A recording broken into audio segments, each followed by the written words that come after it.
in my last video, I told you all that I was going to be filming updates on our life, just to start with. And so I wanted to start where I left off with my last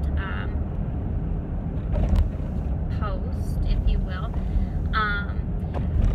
So back in maybe March, April, maybe, my husband and I found out that we were expecting again, and the pregnancy was incredibly rough on me.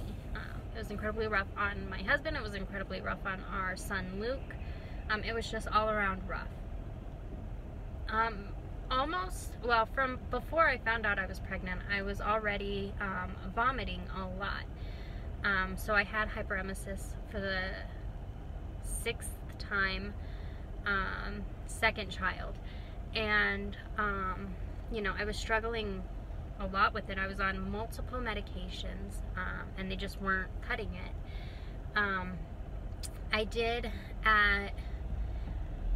basically at 8 weeks maybe, I was approved for home health to come in. They would come in twice a week and give me IV fluids. And I was doing a little bit better, but I still was vomiting quite a bit, and just not doing really well at all. At 13 and a half weeks, I lost consciousness in the grocery store while I was shopping with Luke, and obviously went to the hospital for fluids, and then at a couple days, like a day shy of 14 weeks with him, I had passed out again in the Target parking lot as I was backing out of our parking space.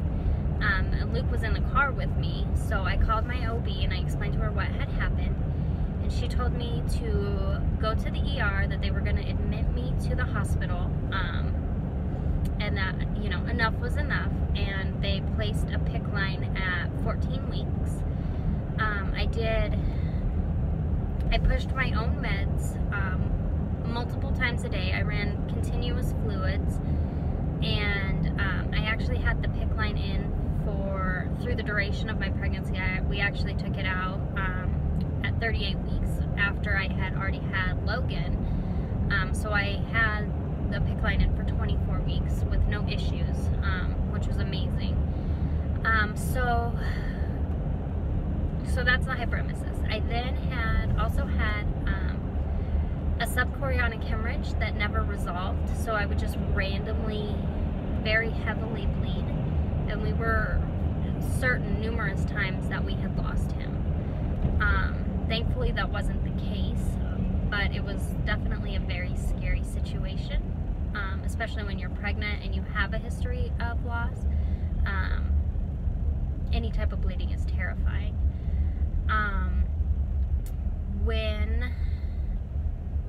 So everything was going really well. At my 20-week scan, the doctor discovered that I had placenta previa. Basically, my placenta was completely covering my cervix at that point, and so there was concern that if he didn't move, we were looking at having a C-section, which is really no big deal, but it was, you know, just a little something extra. At my 24-week appointment, though, they checked again and it had completely moved, so no worries there, except for the fact that Logan was now, and had been, breech my entire pregnancy. He was always straight up and down. So that was something that we started to monitor at that point, is where he was, just to see if he would flip over. At 28 weeks, I had my gestational diabetes test, where they give you the really nasty sugar drink. It's called Glucona or something like that, Glucola. And I did my best to hold it in, but because I threw it up, the test was rendered invalid, and I ended up having to prick my finger 4 times a day for a week and record the results. My numbers came back extremely high, and I was diagnosed with gestational diabetes as well. Now, because I had hyperemesis, the only thing, literally, the only things that I could keep down fairly regularly were Orange Crush and pasta. Not ideal for somebody with gestational diabetes. For gestational diabetes, they want high protein, low carb. Couldn't keep proteins down. Meat was a no-go. Peanuts, or like nuts, no-go. Peanut butter, no-go. I could not keep protein down to save my life. So ultimately, I was put on insulin and told it's better for me and for Logan for me to eat something and be able to keep it down because of the hyperemesis, than it was to eat something that would be good for the gestational diabetes and throw it up, because that would throw my sugar levels off even further. So that's what we did. I was placed on insulin. I was on 2 different ones, Humalog and something else. And we just kept upping the dose as I needed it, which was really, no big deal. At 21 weeks, I started having contractions, just the same as I had had with Lukey, but it started a couple weeks later. So we were frequently in the hospital having those monitored. They were also monitored during my non-stress tests, the NSTs that they do frequently if you have gestational diabetes. They also do it if you have high blood pressure, things like that. And Logan failed every single non-stress test that we had. And the reason is they could see my contractions, they could see his movements, but when he moved, his heart would not accelerate, which is sometimes concerning. But for Logan, because I was having contractions, such strong contractions for so long, he was just used to it, used to moving through, tightness and whatnot. So for him, moving wasn't really that big of a deal, and he could easily move. It didn't really cause him any kind of stress. So after every non-stress test, we had a biophysical profile just to make sure that he was okay.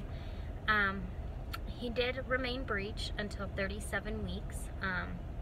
I went to my 37-week appointment. We had our biophysical profile at 10 o'clock in the morning, I think. And then my actual appointment wasn't until 11.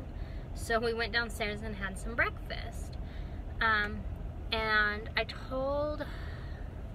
then we went up to my appointment. And for the week or so prior, from about 36 weeks, my sugar levels dropped drastically, like dangerously low.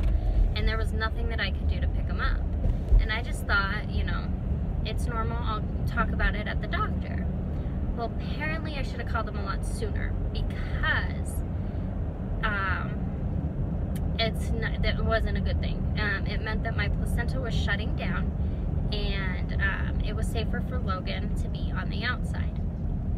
So I was off to have, because he was still breech, I was off to have a C-section. Now, remember, I had breakfast, and because it wasn't a dire emergency, and I was being put under general anesthesia because of health reasons, we had to wait 8 hours like 8 hours to have, for the surgery, to be safe. So I laid in the hospital by myself, virtually by myself, because at this point my mom had just had neck surgery, and we needed to find somewhere for Luke to go, because, a 1-year-old can't be in an operating room while his mom is having a baby. So it was a mad dash. I did not have a hospital bag packed. We didn't grab the diaper bag because the whole plan was to go to the doctor and come home. That's, you know, all we were really going to do for the day. So my husband was amazing and got Luke all packed up. He brought me some stuff. He called everybody and let everybody know that Logan was on his way. So everybody kind of scrambled and got to my mom's house where they could wait it out. And then my husband came back. Now the whole time I was laying there, I was hooked up to a machine and I was having contractions. Not a big deal. I'd been having them for, 16 weeks now. Only no one ever really thought to check me. And I was actually in active labor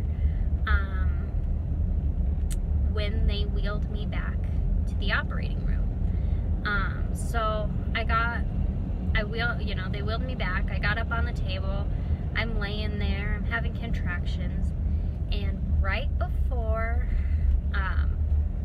I succumb to the medications, I hear the doctor say, "Where is the baby?" So they rushed really quick to get an ultrasound, and it turns out that he was actually stuck in my birth canal. He had been descending all day, and no one really thought to look, and he was stuck. So as I'm falling asleep, the doctor is literally pulling Logan out of my birth canal and trying to shove him up far enough that he can very safely make the incision. So that was quite a wild ride. Logan came out pretty lifeless. He was gray, he wasn't breathing, he wasn't moving. Now all of this I learned afterwards because, as I mentioned, I was under general anesthesia. I was completely out. And so they worked, rather diligently to get him up and going. For the first couple hours of his life, he needed a little bit of oxygen, just because he wasn't quite ready to start breathing on his own yet. And sometimes he would forget, which is very common actually. So that was that. We stayed in the hospital. Logan was perfect after that. We stayed in the hospital for 5 days maybe, but that was because of me and a reaction that I had to a medication they gave me. And he just stayed with me because I was his mom. And then we went home. So yeah, and actually, so Logan was born on Tuesday, November 22nd, and he shares a birthday with my sister. She was born November 22nd as well, and my baby shower was scheduled for that Saturday, the 24th maybe, 26th maybe, 27th maybe. So we didn't make it to my baby shower. Well, we made it, but nobody else did. So that is the story of how Logan came about and my birth, or my pregnancy and birth with him.